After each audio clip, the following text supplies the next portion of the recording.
Hello students, welcome to Bhavna's learning point. आज हम class 12th economics का इंडियन इकोनॉमिक डेवलपमेंट के चैप्टर 1 का सेकंड टॉपिक स्टार्ट करेंगे। The topic is industrial sector at the eve of independence. इस topic में हम क्या पढ़ने वाले हैं?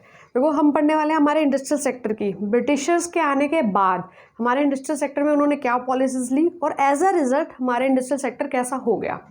तो पहले बात करते हैं ब्रिटिशर्स के आने से पहले। तो बिफोर द ब्रिटिशर्स हमारे यहाँ पर हैंडीक्राफ्ट इंडस्ट्री थी जो अच्छी चल रही थी, जिसका सामान हम एक्सपोर्ट भी करते थे। लेकिन ब्रिटिशर के आने के पास किस तरीके से उन्होंने क्या पॉलिसीज ली और हमारी इंडस्ट्री को किस तरीके से गिराया, वो हम पढ़ते हैं। The first point is decline in handicraft. हमारे यहाँ के जो हैंडीक्राफ्ट इंडस्ट्री जो अच्छी चल रही थी, ब्रिटिशर के आने के बाद वो डेक्लाइन हो गई। क्यों हो गई हमारी हैंडीक्राफ्ट इंडस्ट्री डिक्लाइन? इसके बहुत सारे रीजंस हैं।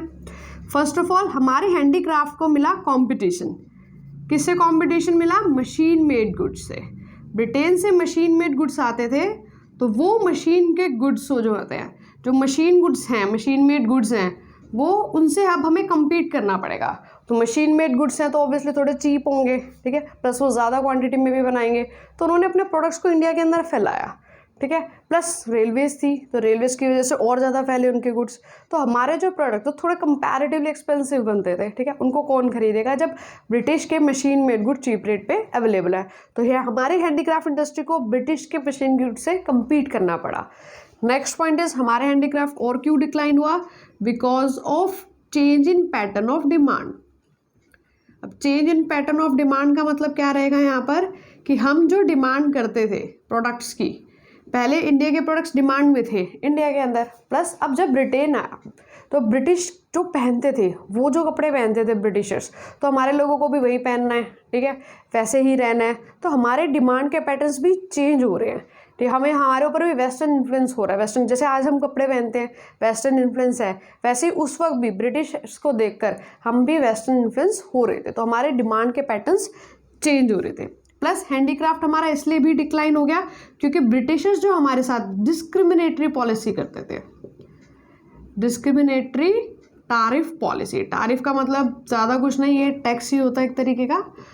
तो जब ब्रिटिशर्स के गुड्स हमारे यहाँ पर आते थे तो उस पर टैक्स नहीं लगाते थे, तो नॉर्मल रेट पे, जिस रेट पे ब्रिटेन में मिल रहे हैं यहाँ पर भी आ रहे हैं। लेकिन जब हमारे प्रोडक्ट्स दूसरी कंट्रीज़ में जा रहे थे तो उस पर टैक्स लगा देते थे। अगर हमारे प्रोडक्ट पे टैक्स लगेगा तो ज़्यादा लगेगा, तो हमारे प्रोडक्ट बाहर वाली कंट्री में महंगे होंगे, तो कौन खरीदेगा उनको? प्लस ब्रिटेन के गुड्स सस्ते लग रहे थे सबको, तो सब उनको खरीद रहे थे क्योंकि उन पर टैक्स नहीं लग रहा था। तो because of these points and many other points there was a decline in handicraft industry. अब हैंडीक्राफ्ट इंडस्ट्री डिक्लाइन होने की वजह से क्या हुआ?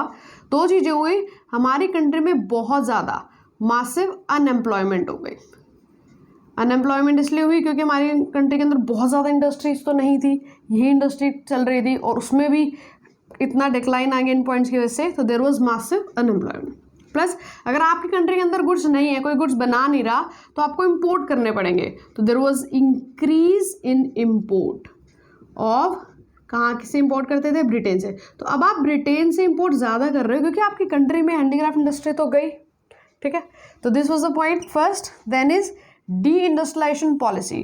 ब्रिटिशर ने हमारे यहाँ इंडस्ट्री को ग्रोथ करने की बजाय, देखो, डी इंडस्ट्रियलाइजेशन की जगह डी इंडस्ट्रियलाइजेशन पॉलिसी लगाई। मतलब उन्होंने हमारे यहाँ पर इंडस्ट्री को ग्रोथ से रोका।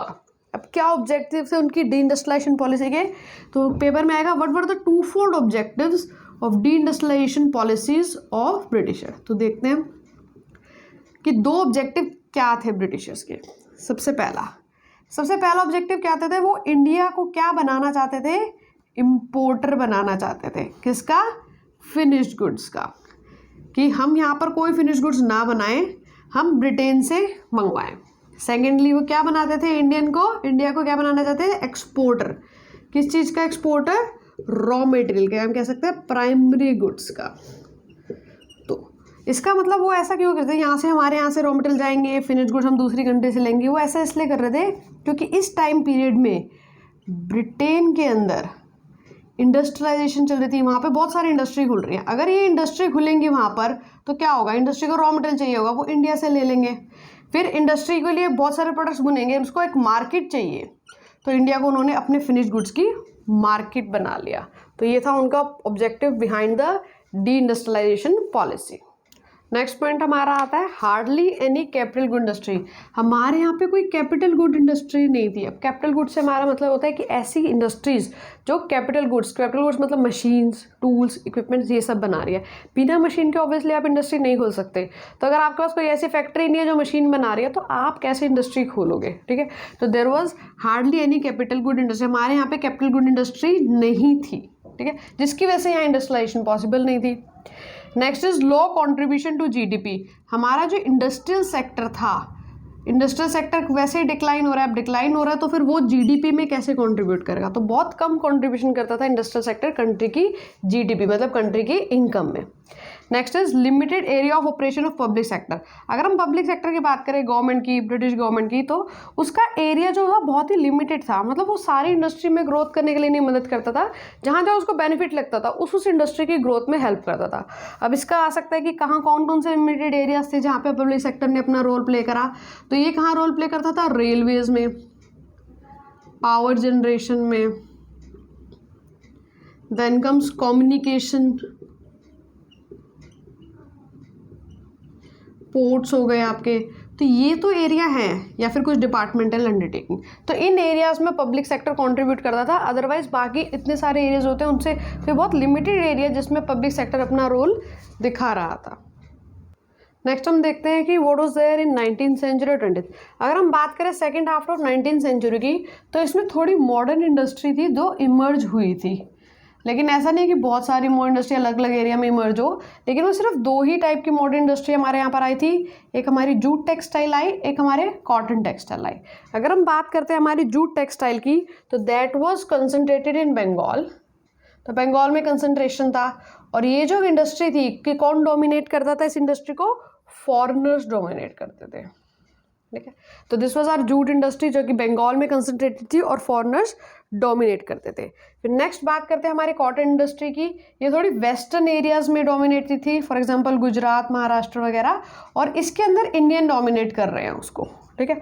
तो this was our industry in second half of 19th century. फिर हम बात करते हैं बिगनिंग ऑफ 20th सेंचुरी की। बिगनिंग ऑफ 20th सेंचुरी की एक मेजर इंडस्ट्री आई, TISCO, Tata iron and steel company. कब आई, 1907। अब आपको ईयर भी याद रखने पड़ेंगे बिकॉज एमसीक्यू बेस्ड क्वेश्चंस काफ़ी आएंगे। तो 1907 के अंदर टिस्को आई। तो ये हमारी इंडस्ट्री देखो कब से है और अब तक भी ये चल रही है हमारी, ठीक है। इसके अलावा कुछ और इंडस्ट्री है इन देयर ऑफ, जैसे फॉर एग्जांपल शुगर, सीमेंट, ये सारी इंडस्ट्री भी इमर्ज हुई, ठीक है। तो this was our industrial sector.